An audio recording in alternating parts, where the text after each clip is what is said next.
أعوذ بالله من الشيطان الرجيم. بسم الله الرحمن الرحيم. علم القرآن خلق الإنسان علمه البيان. الشمس والقمر بحسبان والنجم والشجر يسجدان والسماء رفعها ووضع الميزان ألا تطغوا في الميزان وأقيموا الوزن بالقسط ولا تخسروا الميزان والأرض وضعها للأنام فيها فاكهة والنخل ذات الأكمام والحب ذو العصف والريحان فبأي آلاء ربكما تكذبان. صدق اللہ العظیم. حضرات، آج آپ کے درمیان ایک ایسی شخصیت موجود ہے جنہوں نے اب تک شاید ہمارے ہاں مختلف عنوانات سے مختلف محافل میں شاید میرا اندازہ ہے 60 70 یا 100 کے قریب لیکچرز دے چکے ہیں. میری مراد آج کے اسپیکر جناب ایاز الشیخ صاحب سے ہے، جن کا مطالعہ بہت وسیع ہے اور یہی نہیں ہے بلکہ انہیں تعاون حاصل ہے ملک کے کئی ایجنسیز کا اور صحافتی نمائندوں کا. حضرات، یہ بڑی خوشی کی بات ہے کہ یہ جب ابتدا میں ان کا آغاز ہوا ان کے خطاب کا، تو ذرا ہم لوگوں کو ایک خیال تھا کہ معیار کیسا رہے گا، لیکن آپ اندازہ لگائیے کہ ان کا معیار اتنا اونچا ہے کہ ان کو بین الاقوامی طور پہ ہی نہیں سنا جاتا، بلکہ ان کے مضامین، ان کے آرٹیکلز، ان کے دیگر جگہوں کے خطاب اخبارات میں نمایاں طور پہ شائع ہوتے ہیں. اور یہ بڑی خوشی کی بات ہے کہ کم از کم 12-15 کلومیٹر سے یہاں تشریف لاتے ہیں.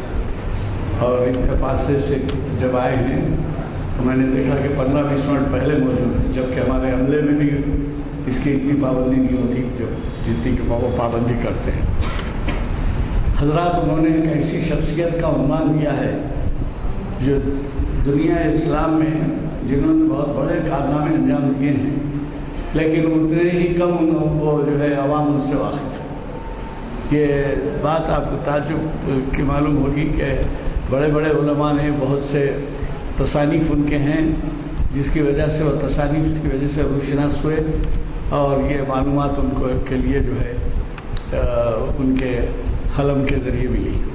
لیکن یہ جمال الدین افغانی صاحب جو تھے، انہوں نے جو دورے کیے ہیں اور انہوں نے جو مسلم امہ کو جگایا ہے اور اس وقت کے حالات کا مقابلہ کیا ہے، وہ آپ انہی کی زبان سے سنیے اور کتنی دلچسپ ہے اور کن حالات میں جمال الدین افغانی نے وہ حالات کا مقابلہ کیا ہے، جس میں یعنی یہ کہا جا سکتا ہے کہ اسلامی دنیا جو ہے بکھری ہوئی تھی اور ایک دوسرے سے ناواقفیت تھی، لڑائی جھگڑے تھے. اور یہ تو ایسے موقع کے اوپر میں اس میں زیادہ اس لیے نہیں بولنا چاہتا کہ آپ ان کی تیاری میں اگر میں کہوں تو کہیں ایسا نہ ہو کہ مخر ہوں میں.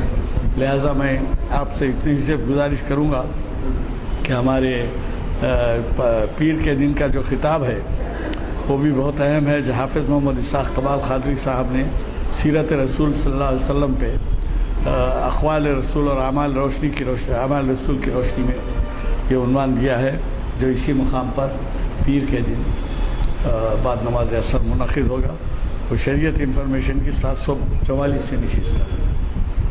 اور اسی طرح سے آج ہی کے مقرر صاحب ہمارے لیے اقبال پر بھی پھر جو ہے مخاطب کریں گے ہم کو 4 شنبے کے دن، اور وہ جناب ایاز الشیخ صاحب جو آپ کے سامنے بیٹھے اور آپ جو مخاطب کرنے والے ہیں. اور یہ جو ہے محفل اقبال شناسی کی 963ویں نشست ہوگی۔ میں زیادہ وقت لیے بغیر آج کے مخرج صاحب سے گزارش کروں گا کہ وہ اپنے خطاب سے ہمیں نوازیں، جو کانوں میں رز گھولنے کے برابر ہوتا ہے۔ فرمانے والا ہے، درود و سلام تاجدار مدینہ حضرت محمد مصطفیٰ صلی اللہ علیہ وسلم پر، اللہم صلی علی سیدنا محمد وعلی آل سیدنا محمد وبارک وسلم۔ آج کی اس محفل کے روح رواں اور ہمارے قائد ایڈوکیٹ غلام یزدانی صاحب، حضرت نانک سنگھ نشتر صاحب جو یہاں تشریف فرما ہیں، محافل کے میڈیا انچارج طاہر صاحب، کوارڈینیٹر شبیر صاحب، ہماری مسجد کے امام صاحب اور وہ تمام حاضرین جو یہاں اس وقت میرے سامنے ہیں اور جو انٹرنیٹ کے ذریعے سے اس نشست کو دیکھ رہے ہیں، آپ سب کی خدمت میں السلام علیکم ورحمۃ اللہ وبرکاتہ۔ آج کی میری گفتگو کا عنوان ہے سید جمال الدین افغانی، ایک تاریخ ساز شخصیت، یا انگلش میں جسے کہیں گے کہ افغانیز کنٹریبیوشن، لائف اینڈ کنٹریبیوشن۔ جب میں نے یہ موضوع چنا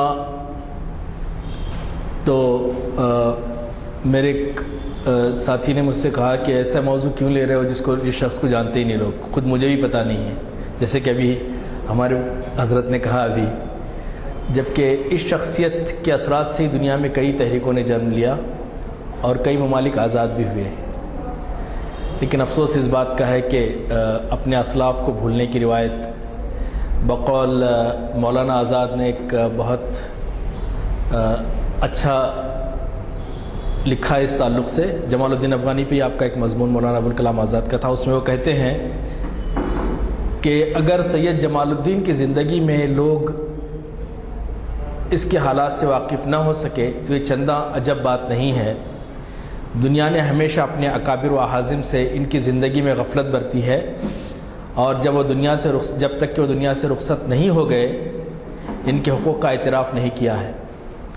خصوصاً مصلحین اور مجددین امم کے لیے تو زندگی میں تغافل اور موت کے بعد تعظیم و احترام اس دنیا کا ایک عام اور غیر متغیر قانون ہے، اور یہی ہو رہا ہے ہمارے ساتھ کہ ہم بعد میں ان کی تعزیتی جلسے منعقد کرتے ہیں اور ساری چیزیں زندگی میں بہت زیادہ اہمیت نہیں دیتی۔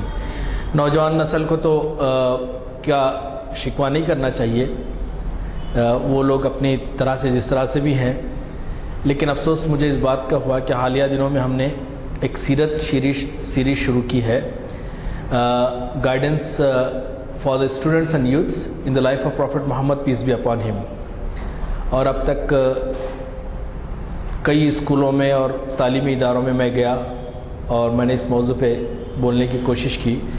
میرا ایک سوال تھا اور جس کا جواب ان ہزاروں طلباء میں سے کسی نے نہیں دیا، میں نے صرف یہ کہا تھا کہ آپ نے نبی کریم صلی اللہ علیہ وسلم کی سیرت پاک بایوگرافی مکمل پڑھی ہے؟ تو اب تک مجھے کسی ایک بھی اسٹوڈنٹ کا جواب یہ نہیں ملا کہ ہاں ہم نے مکمل سیرت پڑھی ہے۔ تو جس امت کا وجود اپنی نبی سے ہے، سنی ضرور ہے لیکن پڑھی نہیں ہے۔ تو بہرحال یہ موقع نہیں ہے کہ میں اس پہ بات کروں۔ آج کی اس گفتگو میں چونکہ مغرب کا وقت قریب ہوتا ہے، سردیوں کے دن ہیں، تو ہم ان کی سوانح سے زیادہ ان کے افکار پہ گفتگو کریں گے، اور پھر اگلا میرا موضوع اقبال اور افغانستان ہے، تو اس میں بھی ضمناً یہ تذکرہ آ جائے گا انشاءاللہ۔ اب ان کی بایوگرافی تھوڑی سی مختصر انداز میں میں آپ کو بتا دیتا ہوں۔ ایک بہت زیادہ جوش میں لانے والا موضوع نہیں ہے، بالکل علمی موضوع ہے، ہو سکتا ہے کہ آپ بوریت بھی محسوس کریں، میں اس کے لیے معذرت خواہ ہوں، اور پھر مجھے اپنی کم علمی اور بے مائگی کا بھی احساس ہے۔ آپ 1839 میں افغانستان کے اسد آباد میں پیدا ہوئے۔ اب اس میں اختلاف ہے کہ یہ اسد آباد افغانستان میں ہے، کیونکہ 3 اسد آباد ہیں، ایک افغانستان میں ہے، ایک ایران میں ہے، اور ایک مرکزی ایشیا کے کسی ملک میں ہے، غالباً تاجکستان یا کرغزستان، مجھے اس کا علم نہیں ہے. تو آپ کے تعلق سے غالب گمان یہ ہے کہ آپ افغانستان میں پیدا ہوئے، لیکن کچھ مورخین کہتے ہیں کہ نہیں، یہ ایران میں پیدا ہوئے، لیکن چونکہ یہ اپنی سنی شناخت کو ظاہر کرنے کے لیے انہوں نے اپنا نام افغانی رکھا ہے. پھر یہ بھی کہ وہ سنی تھے یا شیعہ تھے، اس سلسلے میں بھی کافی، بہرحال یہ ہماری گفتگو کا موضوع نہیں ہے. آپ کے خاندان کو ایک اعلیٰ سیاسی و معاشرتی حیثیت حاصل تھی. 18 سال کی عمر تک وہ ایران اور افغانستان میں مختلف مقامات پہ حصول تعلیم میں مشغول رہے، اور اس کے بعد وہ ہندوستان میں آ کر 1.5 سال یہاں رہے. پھر اس کے بعد انہوں نے مغربی علوم اور کسی قدر انگریزی میں استعداد حاصل کی. افغانی، ایرانی، ترکی اور عربی تو پہلے سے ہی جانتے تھے. قیام ہند کے بعد 1857 میں مکہ معظمہ، آپ تھوڑا سا نیچے کر لیجیے اس کو، جزاک اللہ خیر. 1857 میں آپ مکہ معظمہ پہنچے اور وہاں آپ نے کچھ عرصے قیام کیا، اور پھر واپس افغانستان آئے اور حکومت سے منسلک ہو گئے. اور پھر اس کے بعد 1869 میں 1869 میں وہ دوبارہ ہندوستان آئے، اور پھر یہاں سے واپس کابل گئے، اور کابل سے پھر وہ مصر چلے گئے. مصر میں 1871 میں مصر سے وہ ترکی گئے، جہاں پہ ان کی خاصی پذیرائی ہوئی، اور آپ کو انجمن دانش کا رکن بنایا گیا، جو اس وقت کی ایک انٹلیکچول آرگنائزیشن اور تھنک ٹینک تھی وہاں کی. پھر وہاں سے مصر چلے گئے، اور جہاں ریاض پاشا جو مصر کے حاکم تھے، انہوں نے ان کا خیر مقدم کیا، پذیرائی کی. وہاں سے 1871 سے 1879 تک فلسفہ اور دینیات کا درس انہوں نے مصر میں دیا. اور یہ بڑی تعجب کی بات ہے کہ مصری کہتے ہیں، آپ کی عربی پہ استعداد اور عبور کا یہ عالم تھا کہ مصری ادیب کہتے ہیں کہ ہم نے عربی ایک اجمی سے سیکھی. ان کے پاس مشہور مقولہ ہے. اس کے بعد وہاں پہ آپ نے دنیا اسلام کا سفر کیا، مختلف ممالک گئے. تینوں بر اعظم میں شاید ہی کوئی ملک چھوٹا ہو جہاں پہ وہ نہیں گئے ہوں. اس کے علاوہ یورپ میں انگلستان، فرانس، جرمنی، روس، امریکہ بھی گئے، اور مغربی تہذیب کا گہرائی سے مطالعہ کیا. آپ کا انتقال 9 مارچ 1897 کو قسطنطنیہ میں ہوا. یہ چھوٹی سی بایوگرافی آپ کی ہے. اب ہم اس دور کا جائزہ لیتے ہیں کہ جب جمال الدین افغانی جو تھے، ان کے دور کے کیا حالات تھے. عالم اسلام بہت ہی پسماردگی کا شکار تھا. مختلف ممالک یا تو بادشاہوں کے پنجے میں جکڑے ہوئے تھے، یا استعمار یا کالونیلسٹ کا قبضہ ان پہ تھا. انڈسٹریل ریولوشن، یورپ کی ساری ترقی اپنی طرف تھی، یورپ میں نئی نئی ایجادات ہو رہی تھیں، لیکن دوسری جانب عالم اسلام میں یہ تو نہیں کہنا چاہیے کہ قدیم سے انہوں نے جدید کو انہوں نے رد کیا تھا، بلکہ اس جدید چیزوں کو قبول کرنے میں تھوڑی سی پیش و پش ان لوگوں کو تھی. بقول شخصے کہ اس وقت جس وقت جمال الدین افغانی عالم اسلام میں آئے تو مسلمانوں کا یہ حال تھا کہ وہ اپنے عہد گزشتہ کی حکایتوں میں کھوئے بیٹھے تھے. پدرم سلطان بود، ہم نے بحر ظلمات میں دوڑا دیے گھوڑے ہم نے، لیکن اپنی گاڑی سے ہم بغیر پروٹیکشن کے چوک تک بھی نہیں پہنچ سکتے. یہ الگ اس دور کے جو حالات تھے، اس طرح سے چیزیں تھیں. تو وہ کہتے ہیں کہ یا پھر آنے والے تصوراتی عہد کی حسین تصویریں بن رہے تھے کہ انشاءاللہ ایسا ہو جائے گا، ہم ایسے بن جائیں گے، ایسے بن جائیں گے. قوت ایک عام زبان میں قوت فکر و عمل دونوں کم ہو گئی تھی، اور زندگی کے حقائق سے فرار اختیار کی تھی. یہ اس وقت کے حالات تھے. کوئی چینج یا کوئی تبدیلی یا کوئی ڈائنامزم ٹائپ کی چیز ان کے اندر نہیں تھی، بلکہ حالات کو، جیسے اقبال کہتے ہیں کہ عمل سے فارغ ہوا مسلمان بنا کے تقدیر کا بہانہ. ہماری تقدیر میں یہ ایسا ہے اور یہ ہمارے اعمال کی سزا ہے، اب ہم کیا کر سکتے ہیں، یہ اللہ کے فیصلے ہیں.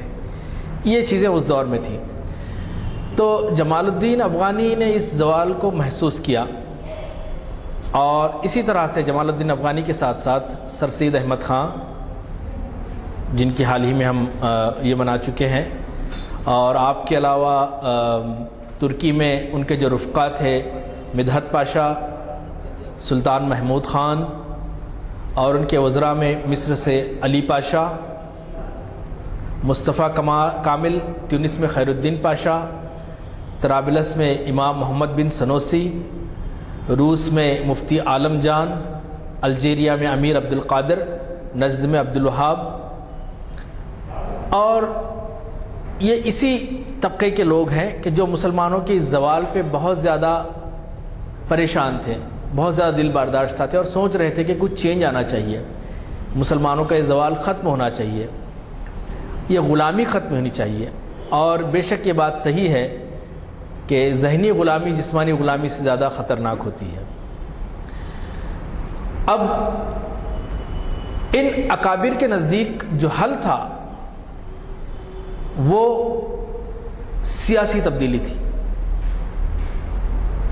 سیاست میں تبدیلی جب نہیں ہوگی، جب تک کہ آپ کے پاس قوت نافذہ نہیں ہے، آپ کے پاس امپلیمنٹیشن کی طاقت نہیں ہے، تو آپ کا بڑے سے بڑا قانون بھی صرف واعظ اور نصیحت کی حیثیت رکھتا ہے.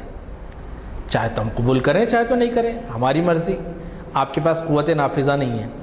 تو جمال الدین افغانی، یہ ان لوگوں کا یہ خیال تھا کہ سیاسی قوت بنے مسلمان، اور شاید آج کے دور کی بھی ضرورت ہے کہ اس پہلو کو ہم نے نظر انداز کر دیا ہے. اقبال نے جیسے کہا تھا کہ جلال بادشاہی ہو کہ جمہوری تماشا ہو، جدا ہو دین سیاست سے تو رہ جاتی ہے چنگیزی. تو بہرحال جمال الدین افغانی کے تعلق سے کسی نے کیا خوب کہا ہے کہ وہ اپنے مقاصد کے اعتبار سے بے پناہ ان کی قوت کردار تھی. وسیع علم فضل، انتھک جوش و عمل، بے مثال جرات و بے باکی، تقریر اور تحریر میں غیر معمولی فصاحت و بلاغت. بیک وقت وہ فلسفی بھی تھے، ادیب بھی تھے اور صحافی بھی تھے. ان سب سے بڑھ کر وہ ایک زبردست سیاستدان بھی تھے. افغانی نے اپنی جد و جہد میں احیاء اسلام کو سب سے زیادہ اہمیت دی. ان کا کہنا تھا کہ اسلام کوئی بھی تبدیلی آئے گی تو اسلام کو بنیاد بنا کر ہی آ سکتی ہے، اور وہ دیر پا رہے گی، دوسری تبدیلیاں زیادہ دیر پا نہیں رہیں گی. ڈاکٹر معین الدین عقیل نے اپنے ایک مقالے میں جمال الدین افغانی کے تعلق سے لکھا ہے کہ جمال الدین افغانی کا خیال یہ تھا کہ ایک مرتبہ مسلمان غیر ملکی اور عیسائی تسلط سے اور بیرونی تسلط سے آزاد ہو جائیں، اور کچھ ایسی اصلاحات اپنے اندر بھی رائج کریں، کچھ ریفارمز اپنے اندر بھی ہو امہ کے اندر، جس سے زمانے حاضر کے تقاضوں کی تکمیل کی جا سکے، تو پھر مسلمان یورپی قوموں کے سہارے یا ان کی پیروی کیے بغیر، ان کو فالو کیے بغیر اپنے لیے ایک شاندار اور پرشکوہ زندگی کا لائحہ عمل تیار کر سکتی ہیں، جس سے وہ خود بھی فائدہ اٹھائیں گے، دوسرے بھی فائدہ اٹھائیں گے.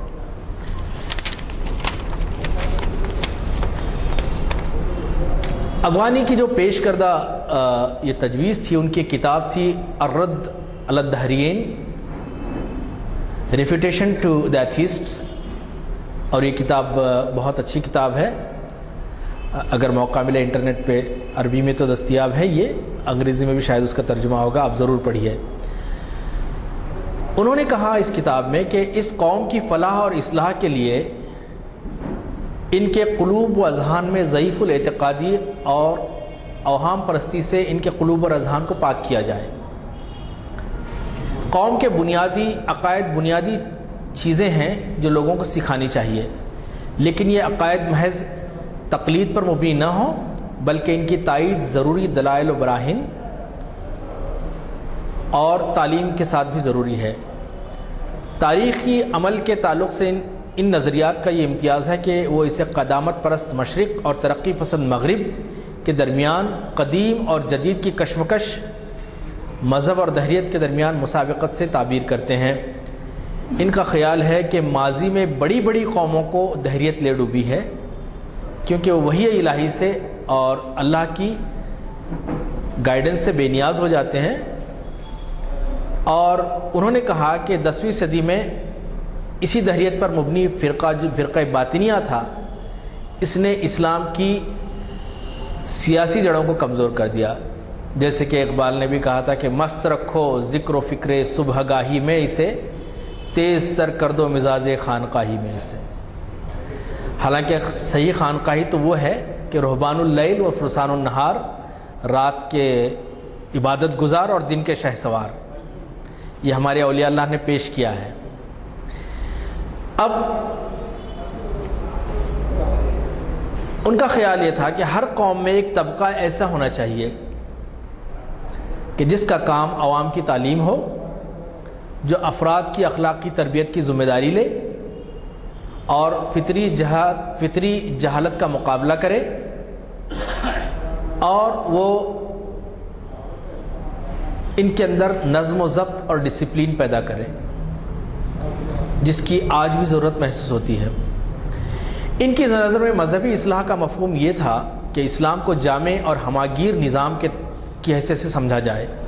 اسلام is not merely a set of rituals but it is a complete code of life, a complete system of life. اسلام نے ایک گلاس پانی پینے سے لے کے بادشاہت تک کے اصول دیے ہیں. اسلام زندگی کے کسی شعبے کے لیے کسی اور قانون کا محتاج نہیں ہے، ایک مکمل نظام حیات ہے. It's not merely a set of rituals, کیونکہ ہر کلچر کا ایک خدا ہوتا ہے اور اس کی وہ عبادت کرتے ہیں، باقی قوانین ان کے اپنے ہوتے ہیں. جمال الدین افغانی اسی چیز کو ہائی لائٹ کر رہے تھے، اسی چیز کو بتا رہے تھے، اور وہ کہتے ہیں کہ اگر یہ کنسپٹ مسلمانوں کے اندر آ گیا تو پھر سیاسی اصلاح خود بخود ہو جائے گی. اب جمال الدین افغانی کی دوسری کوشش یہ تھی کہ مسلمان متحد ہو جائیں، ایک اتحاد ہو، ایک بلاک بنے ان کا. تمام مسلم ممالک ایک اسلامی حکومت کے تحت متحد ہو جائیں،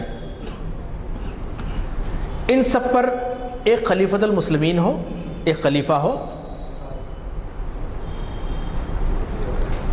اور ان کا خیال تھا کہ ایک متحدہ مسلم قوم ہی اپنے آپ کو استعماریت سے، امپیریلزم سے اور عیسائی بالادستی سے آزاد کرا سکتی ہے، ورنہ یہ جسمانی طور پر تو نہیں، ذہنی طور پر ہمیشہ ان کے غلام رہیں گے. آپ نے ایک مسلم جمہوریہ کا کنسپٹ پیش کیا تھا جس میں مرکزی ایشیا کی جمہوریتیں جیسے افغانستان ہے اور ایران ہے اور ہندوستان کے شمال مغرب کے مسلم اکثریتی والے علاقے ہیں، یہ اس میں جڑ جائیں. اور پھر انہوں نے کہا تھا کہ اس منصوبے کے تحت اگر علماء اس منصوبے سے جڑ جاتے ہیں تو پھر عوام کو بھی متحد کیا جا سکتا ہے، اور پھر اس نئی حکومت کا یا اس خلافت کا منبع جو ہوگا، دا سورس آف لیجسلیشن جو ہوگا، دا سورس آف گورننس جو ہوگا، وہ قرآن و سنت ہوگا. اور انہوں نے یہ کہا تھا اس موقع پہ کہ مسلمان اپنی مملکتیں چاہے جہاں رکھیں لیکن ان کا مرکز حرمین شریفین ہونا چاہیے، اور یہ حکومت وہیں قائم ہو. اور خاص طور پہ مکہ کو آپ نے مرکز بنایا کہ مکہ میں اس طرح کی حکومت قائم کی جائے اور سارے مسلمان متحد ہوں. جمال الدین افغانی نے ادب پہ بھی بہت کام کیا. میں نے جیسے ابھی آپ کو بتایا کہ ادب میں آپ کا ایک عربی پہ آپ کی استعداد اور آپ کا کیا کہنے ماشاءاللہ کہ آج بھی عالم عرب، جسے میں نے ابھی تھوڑی دیر پہلے کہا کہ ہم نے عربی اجمی سے سیکھی ہے، لیکن صرف عربی نہیں بلکہ یہ ایک عجیب ڈائنامک شخصیت تھی. یہ ایک ایسی شخصیت تھی جمال الدین افغانی کے ان کے مخالفین بھی بہت موجود ہیں آج، اور ان کی حمایت کرنے والے بھی موجود ہیں. مخالفین میں بھی علماء ہیں اور ان کی حمایت کرنے والے میں بھی علماء ہیں. کچھ کا خیال تھا کہ یہ فلاں تھے اور فلاں تھے فلاں تھے اور بہت ساری چیزیں ہیں، لیکن جمال الدین افغانی نے جو تبدیلیاں ان 3 بر اعظموں میں، 3 کانٹیننٹس میں آپ کے اثرات ہیں، اس سے کسی کو انکار نہیں ہے. روایتی مذہبی طبقہ یہ ضرور کہتا ہے کہ نہیں وہ ایک سیاسی آدمی تھے تو ٹھیک ہے، لیکن اور ہم ان کی سیاسی چیزوں کو قبول کرتے ہیں، لیکن مذہبی اعتبار سے وہ اتنے زیادہ پختہ نہیں تھے۔ یہ ڈومین ہمارا ہے اور کسی غیر فارغ شخص کو اس بات کی اجازت نہیں دی جا سکتی کہ وہ اس میدان میں ہمارے ساتھ مداخلت کرے۔ تو یہی حال ہے۔ جمال الدین افغانی کی ایک واقعہ میں پڑھ رہا تھا کہ وہ فرانس گئے، جب فرانس وہ تشریف لے گئے تو اور ان کا مقصد یہ تھا کہ فرانس میں آپ یورپ میں بیٹھ کر کچھ اس طرح سے کام کریں کہ مسلمان متحد ہو جائیں اور یورپ کو دوبارہ اسلام کے زیر اثر لایا جائے۔ اور ان کو فرینچ نہیں آتی تھی، لیکن انہوں نے صرف ایک آدھ مہینے میں فرینچ میں اتنی استعداد پیدا کر لی کہ وہ فرانس کے بہترین قلم کاروں میں ان کا شمار ہونے لگا۔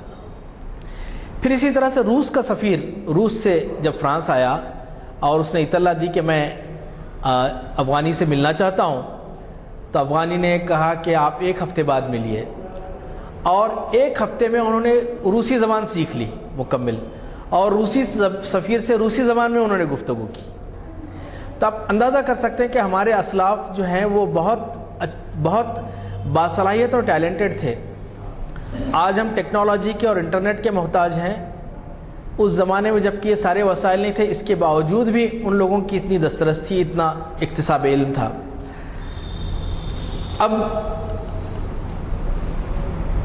جمال الدین افغانی کی ادبی سرگرمیوں سے متاثر ہو کر ایک عالم عرب میں قلم کاروں کا ایک بڑا طبقہ وجود میں آیا، جیسے کہ محمد عبدو کے علاوہ رشید رضا، سعد زاغلول، عبداللہ بانعیم، یہ سارے ہیں۔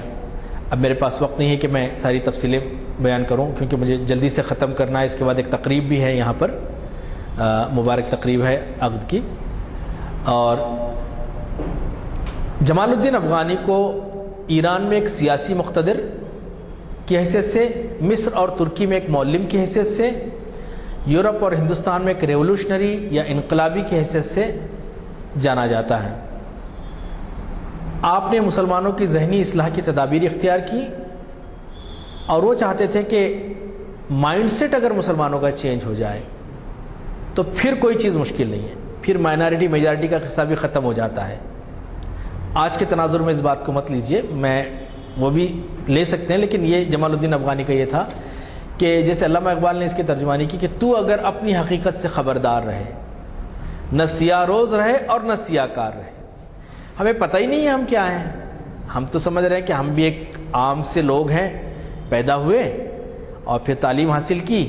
اکبر الہ آبادی نے جیسے کہا کہ پیدا ہوئے، بی اے ہوئے، پینشن ہوئی اور مر گئے، اور کیا کار نمایاں کر گئے دنیا سے۔ تو جمال الدین افغانی چاہتے تھے کہ یہ مائنڈ سیٹ دماغ سے چلا جائے اور دنیا کو بدلنے، کیونکہ مسلمان جو ہے وہ خلیفۃ الارض ہے، اللہ کا خلیفہ ہے، بلکہ حضرت انسان، اور اللہ سبحانہ وتعالیٰ نے ایک اسپیشل اسٹیٹس دیا ہے مسلمانوں کو۔ ریسزم کی بات نہیں کر رہا ہوں، سارے انسان برابر ہیں، لیکن آپ کو برپا کیا گیا ہے، اخرجت للناس، برپا کیا گیا ہے لوگوں کے لیے، آپ کو نکالا گیا ہے۔ آپ نیکی کا حکم دیتے ہیں، نیکی کا حکم دیتے ہیں، برائی سے روکتے ہیں۔ بہرحال بہادر جنگ رحمۃ اللہ علیہ نے یہاں پر حیدرآباد میں، اور یہ بڑی خوشی کی بات ہے، مجھے بڑی خوشی ہوئی کہ ہمارے حیدرآباد میں جمال الدین افغانی تشریف لائے تھے، غالباً 1879 میں آپ تشریف لائے تھے۔ حیدرآباد تو آج خیر حیدرآباد کی جو تعریف ہے، بہت چیزیں ہم فراموش کر چکے ہیں اس ہمارے عظیم شہر کی۔ حلیم اور بریانی سے جانا کوئی بڑی عظیم کارنامہ نہیں ہے، چار مینار سے جانا جاتا ہے، غنیمت ہے، لیکن حیدرآباد ایک ایسا مرکز تھا، حضرت میری بات کی تائید کریں گے، کہ جہاں پہ اہل علم ساری دنیا سے کھینچ کے آتے تھے۔ یہ اپنے دور کا علم کا ایک بڑا مرکز تھا، اس زمین میں بڑی کشش ہے، اور آج بھی دیکھتے ہیں کہ شمالی ہند سے لوگ آتے ہیں اور یہیں بس جاتے ہیں، چاہے وہ ائمہ کی شکل میں ہوں، چاہے علماء کی شکل میں ہوں، چاہے دانشوروں کی شکل میں، پروفیسرز کی شکل میں۔ ہماری زمین کی ایسی کشش ہے۔ جمال الدین افغانی بھی اس دور میں یہاں تشریف لائے، اور بہادر یار جنگ رحمۃ اللہ علیہ نے آپ کی وفات کے بعد ایک سیمینار کیا جمال الدین افغانی پہ، اور اس میں کئی مقالات پڑھے گئے. میرے پاس وقت نہیں تھا کہ میں تحقیق کروں اس سلسلے میں، لیکن انشاءاللہ میں ضرور تحقیق کروں گا کہ وہ کیا چیزیں اس دور میں پڑھی گئی تھیں اور بہادر یار جنگ رحمۃ اللہ علیہ کیا چیزیں جانتے تھے. آپ نے اپنے ایک مضمون میں جو مجھے دستیاب ہوا اس میں کہا، آپ کہتے ہیں کہ یہ جمال الدین افغانی کے متعلق جو آپ کی تقریر تھی اس کو مرتب کیا تھا مبارز الدین رفعت صاحب نے، اور یہ نفیس اکیڈمی حیدرآباد سے شائع ہوئی تھی. ایڈوکیٹ صاحب جانتے ہوں گے شاید اس کو. آپ کہتے ہیں کہ علامہ کے پیش نظر، علامہ افغانی کے پیش نظر، جمال الدین افغانی کے پیش نظر جمہوریت کا احیاء اور شہنشاہیت کا قلع قمع نہیں تھا. وہ جمہوریت کو، بادشاہت کو ختم کر کے ڈیموکریسی نہیں لانا چاہتے تھے، بلکہ وہ ان کو ہٹاتے ہوئے اور آگے بڑھتے، بلکہ آپ کا مقصد تسلط اسلامیہ تھا. آپ ملت اسلامیہ کو سدھارنے اور آگے بڑھانا چاہتے تھے، اور ان کے راستے میں اگر شاہانہ اور ملوکانہ طاقتیں پڑتی تو ان کو ہٹاتے ہوئے آگے بڑھتے اور ان کی کوئی پرواہ نہیں کرتے.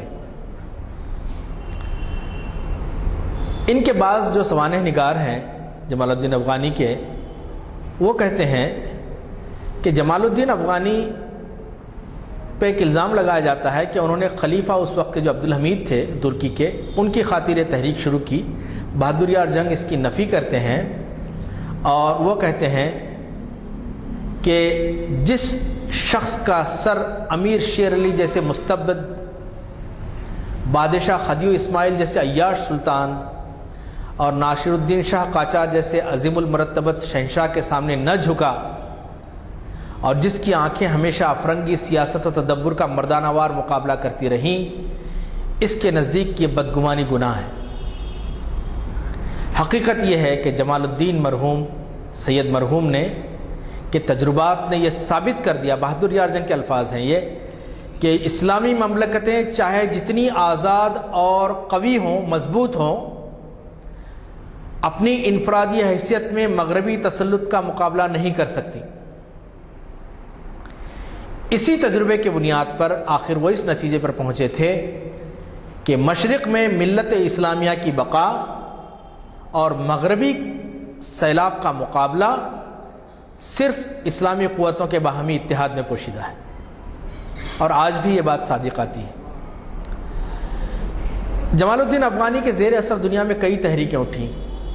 اب میرے پاس وقت نہیں ہے کہ میں ساری تفصیلات بیان کروں. انشاءاللہ یہ 20-25 پیج کا مقالہ ہو گیا. جب اس کی تیاری شروع کی انشاءاللہ اسے شائع کریں گے، آپ تک بھی پہنچ جائے گا وہ. افغانی کے زیر اثر ایران میں 1891 میں تمباکو کی تحریک شروع ہوئی جو 1906 تک چلی، اور پھر اسی طرح سے سوڈان کی مہدی تحریک بھی آپ سے ہی متاثر ہو کے شروع ہوئی. انٹرنیٹ کا زمانہ ہے، خاص طور پہ نوجوان ہمارے کچھ بیٹھے ہیں یہاں پہ، ان بچوں سے کہوں گا میں کہ وہ انٹرنیٹ پہ جا کے سرچ کریں، دیکھیں. آج بہت عام ہے وسائل. یہ اور بات ہے کہ انٹرنیٹ پہ بہت ساری چیزیں غلط ملت ہیں، اس میں سے فلٹر کرنا ہوتا ہے ہمیں تھوڑا سا. تو سوڈان کی مہدی تحریک اور پھر ترکی نوجوانوں کی سورش میں بھی آپ کا حصہ تھا، کیونکہ بادشاہوں کے مصاحبین نے ترکی کی جو خلافت تھی، بادشاہت کو تھی ایک ربر اسٹیمپ بنا دیا تھا. ساری حکمرانی انہی وزراء کی چلتی تھی. تو آپ نے کہا کہ نوجوانوں کو زیادہ سے زیادہ اس میں پارٹیسپیٹ کرنا چاہیے. اور آج بھی یہ ہوتا ہے کہ تنظیموں اور جماعتوں، بزرگوں کا ہمیں احترام کرنا چاہیے، لیکن ساتھ ہی ساتھ بزرگوں کو اپنے بعد آنے والی نسل کو اپنا نائب بھی بنانا چاہیے تاکہ وہ سنبھال سکیں اس چیز کو. ورنہ کئی تحریکیں ایسی اٹھی دنیا میں، کئی تنظیمیں اٹھیں جو ان کے بانیوں کے ساتھ ختم ہو گئیں، جن کے اندر شورائیت نہیں تھی، ون مین شو جسے کہتے ہیں. ان کا یہ کہنا تھا ترکی کے لیے، اور پھر ترکی کے بادشاہ کو، خلیفہ کو مجبور ہونا پڑا کہ مملکت کے امور میں نوجوانوں کو شامل کیا جائے، اور اس سے بہت بڑی تبدیلی بعد میں آئی. اور اسی طرح سے مصری قوم پرستوں کی تحریک ہو، اور پھر اصلاح کی جو تحریکیں مصر میں قائم ہوئیں، ریفارمز کی، تو یہ بھی جمال الدین افغانی کے افکار کے زیر اثر ہی ہوئیں. جمال الدین افغانی جب پیرس میں تھے تو انہوں نے ایک عربی رسالہ شائع کیا، اس کا نام تھا العروۃ الوثقی، اور یہ اخبار بہت ہی انقلابی تھا اور ساری دنیا میں اس کی کاپیز جاتی تھیں. ہندوستان میں بھی اس کی کاپیز آتی تھی، بلکہ انگریزوں نے اسے بینڈ کر دیا تھا. پھر جہاں جہاں ان کی حکومت ہے، مصر میں، عالم عرب میں اس کو بینڈ کر دیا تھا اس کے انقلابی خیالات کی وجہ سے. بلکہ ڈاک سے آتا تھا، میں نے پڑھا کہ ڈاک سے آتا تھا تو یہاں کے جو ہمارے بزرگ تھے اسے وصول کرنے میں بھی ڈرتے تھے کہ یہ اتنا خطرناک. اور پھر جمال الدین افغانی نے اسی نام سے ایک خفیہ تنظیم بھی قائم کی، العروۃ الوثقی. العروۃ الوثقی کا مطلب ہے مضبوط سہارا، قرآن کی آیت کا ایک یہ ہے. اور اس میں ہندوستان، مصر، شمالی افریقہ اور شام کے مسلمان شامل تھے. یہ سارے لوگ اس میں شامل تھے. اس تنظیم کا مقصد جو بیان کیا گیا تھا یہ ہے، آئی کوٹ، کہ مسلمانوں کو متحد کر کے ان کو خواب غفلت سے بیدار کرے، ان کو پیش آنے والے خطرات سے آگاہ کرے اور ان خطرات کا مقابلہ کرنے کے طریقے بتلائے، اور فی الفور مصر اور سوڈان کو برطانوی تسلط سے آزادی دلائی جائے. یہ اس تنظیم کا ان کا مقصد تھا. آپ نے اخبار نویسی کو بہت مؤثر انداز سے استعمال کیا، اور ہندوستان جب وہ تشریف لائے مصر سے ان کو اور جمال الدین افغانی کا یہ ہے عالم کہ وہ کسی بھی جگہ ان کو 1-2 سال سے زیادہ ٹکنے نہیں دیا جاتا تھا. انہیں وزارتیں پیش کی جاتی تھیں، گورنری پیش کی جاتی تھی، بڑے بڑے عہدے پیش کی جاتے تھے. وہ کہتے تھے کہ مجھے اس کی ضرورت نہیں، تم اپنے اندر چینج لاؤ. اور اس کا نتیجہ ہوتا تھا کہ 1-2 سال میں ان کو بھگا دیا جاتا تھا اس سے. اسی لیے شاید علامہ اقبال نے بھی کہا تھا کہ جہاں میں اہل ایمان صورت خورشید جیتے ہیں، ادھر ڈوبے ادھر نکلے، ادھر ڈوبے ادھر نکلے. تو جمال الدین افغانی وہاں سے ہندوستان تشریف لائے، اور جیسے میں نے کہا کہ مجھے بحیثیت دکن کے بڑا فخر محسوس ہوتا ہے کہ ہماری سرزمین نے اس عظیم شخصیت کی میزبانی کی. اور ان کے تعلق سے ایک بات ملتی ہے کہ یہاں آ کر انہوں نے ایک رسالہ شروع کیا فارسی کا، اور اس کا نام شفیق نام اس کا رکھا، اور اس میں مقالات لکھتے رہے، اور غالباً اس کی کچھ کاپیاں ہو سکتا ہے آرکائیوز میں بھی ہمارے پاس موجود ہوں. مولانا ابوالکلام آزاد رحمۃ اللہ علیہ لکھتے ہیں، جمال الدین افغانی کے تعلق سے آپ نے ایک مضمون لکھا، اور اس میں لکھتے ہیں کہ الہلال کی اشاعت سے پہلے غالباً لوگ سید جمال الدین کے نام سے آشنا بھی نہ تھے. 1879 میں جب وہ حیدرآباد اور کلکتہ میں مقیم تھے تو ہندوستانی مسلمانوں میں صرف ایک شخص یعنی مرحوم عبدالغفور شہباز تھا جس نے ان کے فضل و کمال کی تھوڑی سی شناخت نصیب ہوئی، اور ان کے چند فارسی مقالات کا انہوں نے ترجمہ کیا. اور پھر جمال الدین افغانی سے اجازت لے کے انہوں نے مقالات جمالیہ کے نام سے اس کو شائع بھی کیا. 1882 میں کلکتہ کے رپن پریس سے شائع کیا. افغانی کے خیالات ہندوستان میں بہت زیادہ اثر پذیر نہ ہو سکے، بہت زیادہ یہاں وہ اثر انداز نہ ہو سکے، لیکن 20ویں صدی کے پہلے ربع جو تھا، first quarter of the 20th century میں ان کے خیالات کو کافی لوگوں نے قبول کیا اور رائج کیا اپنی طور پہ، جن میں شبلی، مولانا ابوالکلام آزاد، ابوالعلا مودودی، مولانا محمد علی جوہر اور اقبال ہیں. اور اقبال اور جمال الدین افغانی کی ہی طرح یہ لوگ بھی اتحاد اسلامی کے بڑے علمبردار تھے، یہ ساری شخصیتیں بھی. مولانا آزاد نے جمال الدین افغانی کے تعلق سے ایک مضمون لکھا تھا، اس کا ایک پیراگراف میں آپ کو پڑھ کے سناتا ہوں تو جس سے ان کی عظمت کا اندازہ آپ کو ہوگا کہ تقریباً 2 ماہ گزرے، ایک شخص سید جمال الدین نامی سے میری ملاقات ہوئی. اس شخص کی شخصیت کا میرے دماغ پر جو اثر پڑا وہ ایسا ہے کہ بہت کم شخصیتیں ایسا اثر مجھ پہ ڈال سکیں. یہ اثر بہت قوی اور گہرا تھا.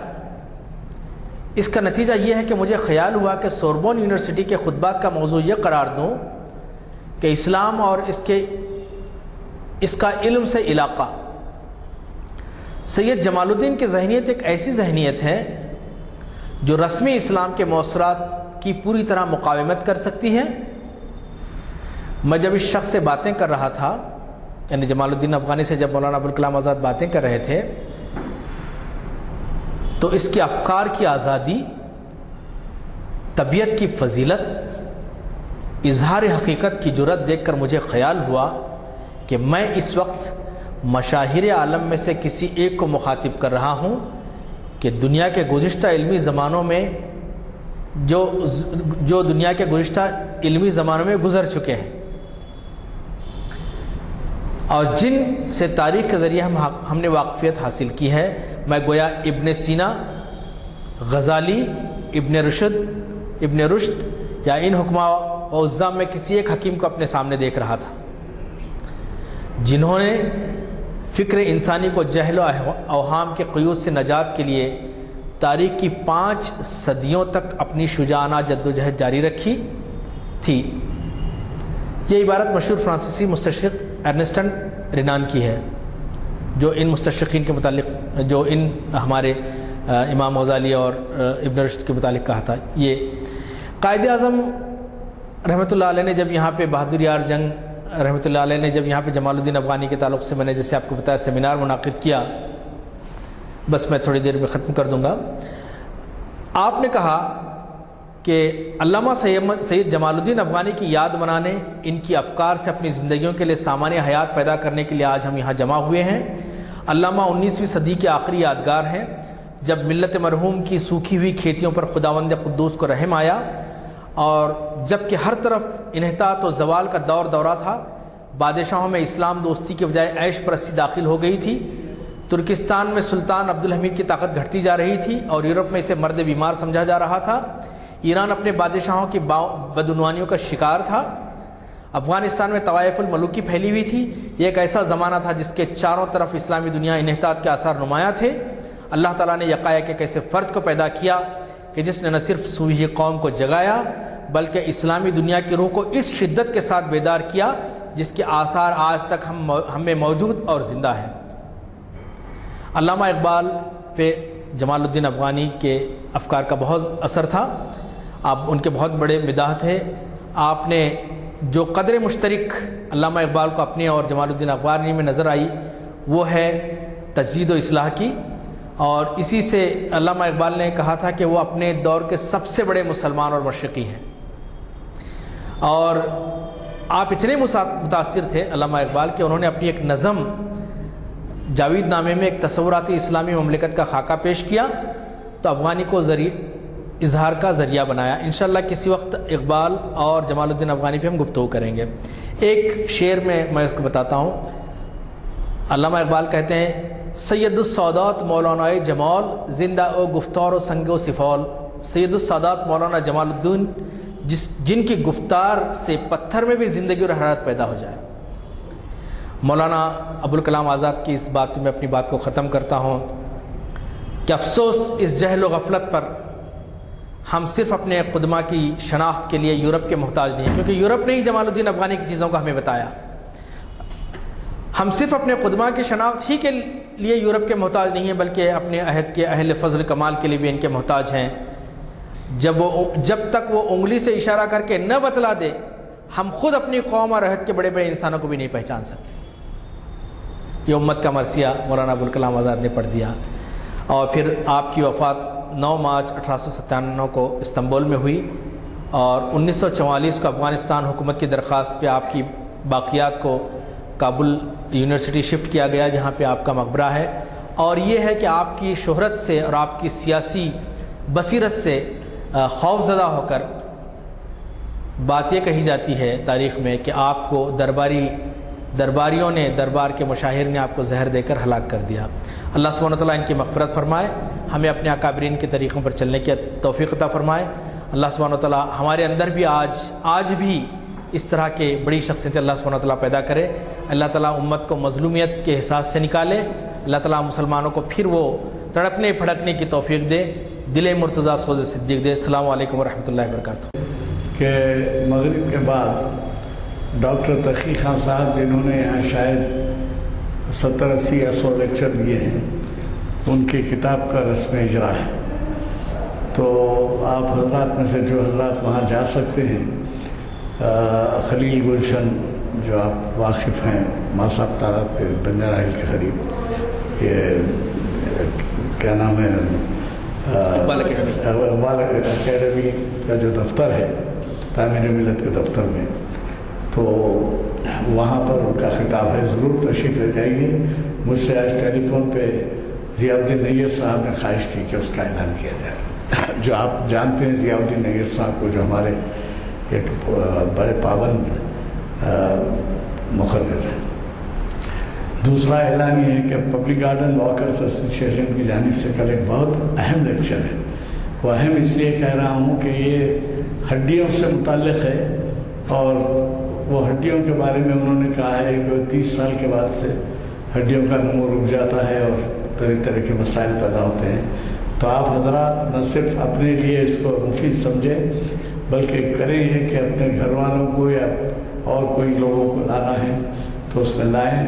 وہ بہت ہی خاص لیکچر ہے۔ یہ ہمارا لیکچر 21 سال سے چل رہا ہے، ہر پہلے اتوار کو صبح میں 7:15 بجے اندرا پلیا درشنی میں ہوتا ہے۔ اس کے پیمفلیٹ بھی رکھے ہوئے ہیں یہاں پر، جو حضرات کو پیمفلیٹ سے نہ ملے ہوں وہ لے سکتے ہیں، وہاں دے دیجیے۔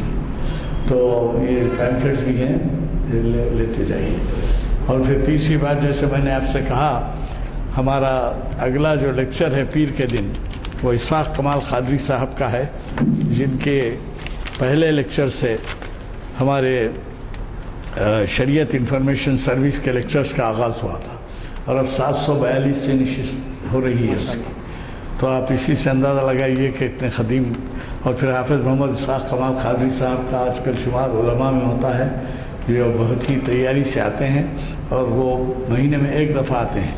تو اس میں جو ہے انہوں نے بہت ہی اہم عنوان دیا ہے، سیرت رسول صلی اللہ علیہ وسلم، اقوال رسول اور اعمال رسول کی روشنی میں۔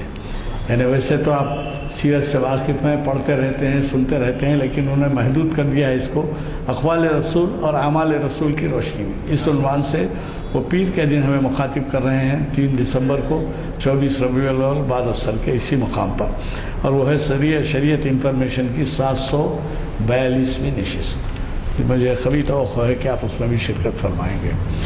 آج کے مقرر صاحب نے جو کچھ تقریر کی ہے اس پر تبصرہ اس لیے ضروری نہیں ہے کہ یہ ایسی شخصیت کے بارے میں تھا جس کو بدقسمتی سے قوم و ملت بھلا چکی ہے۔ آج بچے تو، نوجوان تو کیا، طالب علم تو کیا، بڑے بھی جو ہے جمال الدین افغانی کے خطاب سے، ان کے کلام سے، ان کے جو کچھ کارنامے ہیں ان سے واقف نہیں ہے۔ تو بہرحال آج اچھا ہمارے لیے اتنا معلوماتی لیکچر رہا۔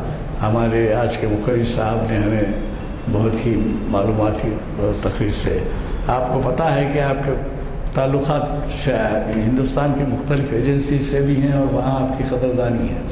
اور اس کے علاوہ یہ ہے کہ آپ کے جو آرٹیکلز ہوتے ہیں وہ اتنے دلچسپ ہوتے ہیں کہ بڑے نامور اخبارات میں اور نامور رسالوں میں چھاپے جاتے ہیں۔ تو آپ اس سے اندازہ لگائیے کہ کیسی شخصیتوں سے ہم استفادہ کر رہے ہیں۔ اور چونکہ دعا ہو چکی ہے، محفل برخاست کی جاتی ہے۔